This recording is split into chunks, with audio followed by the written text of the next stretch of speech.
They left me on the mountain thinking I would die. The wind was the first thing I heard, sharp, cold, endless. It howled through the mountains like a warning meant only for me. My hands were shaking, not from fear but from cold, as I pressed them against the rock to keep myself from sliding down the cliff. Below me was nothing, just darkness, and above me, betrayal. It was my son-in-law's idea to bring me here. "Fresh air will be good for you," he had said with a smile too practiced to be real. "You've spent too much time indoors. This trip will change you." He was right. It changed everything. My name is Salma. I am 60 years old, and until that day I believed family would never abandon you completely. I was wrong. The plan sounded harmless. A short mountain trek, a rented jeep, my daughter, her husband Armand, and 2 guides. They said the path was safe. They lied. Halfway up the trail, the fog thickened. The guides exchanged nervous looks. Armand checked his watch repeatedly. "We should turn back," I said softly. Armand laughed. "You're always afraid," he said. "That's why you're weak." My daughter didn't look at me. That silence again. I recognized it too well. Then it happened. A sudden landslide. Not huge, not dramatic, just enough to block the narrow path behind us. The guide cursed. Phones lost signal. Night crept in faster than expected. That's when Armand leaned close to my daughter and whispered something. I didn't hear the words, but I saw her face change. "We'll go ahead and look for help," Armand announced. "You stay here, it's safer." I stared at him. "In the dark?" I asked. "On a cliff?" He avoided my eyes. "You'll slow us down." The guide hesitated. Armand slipped something into his hand. Money speaks louder than conscience. My daughter hugged me briefly. Too briefly. "Don't move," she whispered. "We'll come back." She didn't sound sure. They walked away. Their footsteps faded. The fog swallowed them, and they never came back. Night fell completely. The temperature dropped. I wrapped my shawl tighter and sat against the rock, listening to my own breathing. Every sound felt louder. A stone falling, wind scraping the cliff, my heart pounding. I thought of my husband, my younger self, all the times I stayed quiet to keep peace. Is this how it ends? I wondered. Alone, conveniently forgotten? Sometime near dawn, I heard footsteps again, but they were heavy, careful, not Armand's. A flashlight beam cut through the fog. "Anyone there?" a man called. I tried to speak. My voice came out broken. "Here." 2 hikers found me, experienced, calm, angry when they heard my story. "This wasn't an accident," one of them said. "They helped me down the mountain slowly. Every step burned, but I was alive." At the ranger station, things got worse.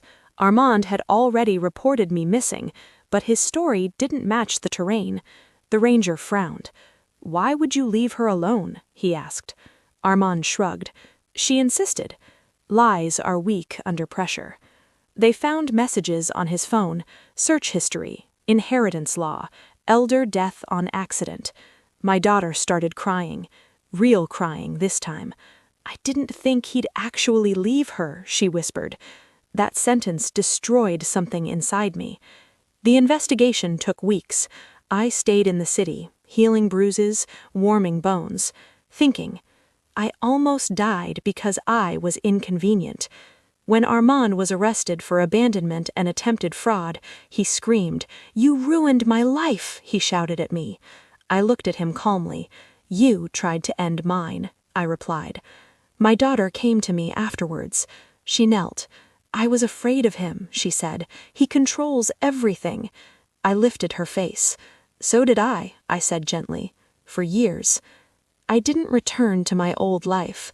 I sold the house, moved to a quieter town, started guiding women's trekking groups. Yes, me, the woman they thought was weak. Every mountain teaches you something. Some teach survival, some teach truth, and some teach you that the people who push you off the edge are never the ones who help you climb back up. If this story touched you, remember, Strength doesn't always shout. Sometimes it survives, and survival is the bravest revenge of all. Surviving the mountain was only the beginning. What followed was harder, because cold and hunger attack the body, but betrayal attacks the mind. The hospital room smelled like disinfectant and quiet judgment. Every nurse who walked in looked at me a little too long, like they were trying to decide whether I was unlucky or abandoned. I knew the answer. The police arrived on the third day. 2 officers, calm, polite. They asked to repeat everything, slowly. Where we stopped, who suggested separating, who walked away first. I didn't exaggerate, I didn't cry, I told the truth, and the truth, when spoken clearly, becomes dangerous. Meanwhile, Armand played the grieving hero. He gave interviews. I loved her like my own mother, he said, eyes wet, voice shaking. She refused help. She wanted to sit. We panicked. People believed him. They always believe the louder voice. My daughter visited me once. She sat on the edge of the chair like a stranger. "They're asking questions," she whispered. "Armand says we should stay united." United. That word again. I looked at her gently. "Did you see me when you left?" I asked. She swallowed. "No." That answer told me everything. The mountain ranger called me a week later. "We found something," he said. My heart tightened. They had recovered a broken phone. Mine. It had been thrown down a ravine, not dropped, thrown. The timestamp showed movement after Armand claimed they'd already left for help. The lie cracked, just slightly, enough for light to enter. Then came the second twist. One of the guides returned. He couldn't sleep. Guilt has a sound. "I was paid to say the path collapsed," he confessed. "It didn't. There was another route." Another route, one they didn't want me to take. The case changed tone overnight, from missing person to criminal negligence to intent. Armand stopped smiling. He came to see me after that. No cameras, no tears, just anger. "You should have died," he hissed. "Do you know how close I was?" I stared at him, calm. "You forgot something," I said. "Mountains don't choose who lives." He laughed bitterly. "You think this ends with me in jail?" he said. "Your daughter will hate you." I shook my head. "She already hates the truth," I replied, "but she'll survive it." My daughter broke 2 days later. She confessed everything.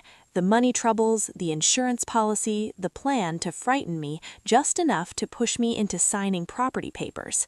"He promised we'd come back," she cried. "He promised." I closed my eyes. Promises made by desperate men are always temporary. Armand was arrested at dawn. Attempted murder, fraud, abandonment. He screamed, not because he was innocent, because control was gone. The trial became public. Women started messaging me. Stories poured in about silence, about fear, about surviving men who confuse authority with ownership. I answered every message, because silence nearly killed me once. On the day of the verdict, my daughter sat beside me, not touching, just present. The judge spoke calmly. "Abandonment in extreme terrain with intent," he ruled. "Guilty." Armand collapsed. I didn't feel joy. I felt completion. Outside the courtroom, reporters asked me one question. "Do you forgive him?" I paused. "I forgive myself," I said, "for staying quiet too long." That night, I dreamed of the mountain again, but this time I wasn't clinging to the edge. I was standing at the top, breathing freely. But the story isn't finished, because survival changes you. Everyone thought I was crazy. "Why would you go back there?" they asked. "Why reopen that wound?" But wounds don't close because you avoid them. They close when you face them. The mountain looked smaller this time. Not kinder, not forgiving, just honest. The same sharp air, the same winding path. But I wasn't alone anymore. I walked with a search and rescue team. Men and women who respected silence and understood danger. Still, when the fog rolled in, my heart remembered. We stopped at the exact spot, the place where Armin told me to sit, the place where my daughter's eyes avoided mine. I sat down slowly, not because I was weak, because I chose to. The wind brushed my face. For the first time, it didn't feel like a threat. I closed my eyes. I remembered the cold, the darkness, the thought that no one was coming. And then I remembered something else. I survived.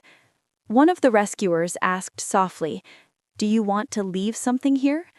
I took out my old shawl, the one that kept me warm that night. I placed it on the rock, a marker, not of fear, of endurance. Then came the twist. As we moved lower, we heard voices. 2 hikers, lost, panicked, low on water, time folding in on itself. They were sitting exactly where I had been left. I didn't hesitate. I led, step by step. I spoke calmly, taught them how to breathe, how to wait, how not to panic. I watched fear leave their eyes, just like it had left mine. When we reached safety, one of them hugged me. "I thought no one would come," she said. I smiled. "I thought someone always comes," I replied. "Sometimes it's you." News spread, not about the trial, not about the betrayal, about the rescue. People called me brave. I corrected them. "I'm experienced," I said. "There's a difference." My daughter came to see me that evening. She stood quietly. "I don't expect forgiveness," she said. "I don't know if I have it," I replied, honestly, "but I'm learning how to trust myself again." She nodded. That was enough. I started something new after that, a program for older women, hiking, survival skills, confidence. The mountain became my classroom. On the first day, one woman whispered, "I'm scared." I smiled. "So was I said, "and look at me now." I no longer fear edges because I know how to stand. I no longer fear abandonment because I know how to return to myself. Some people survive storms, others become the shelter. And me? I became the path back home.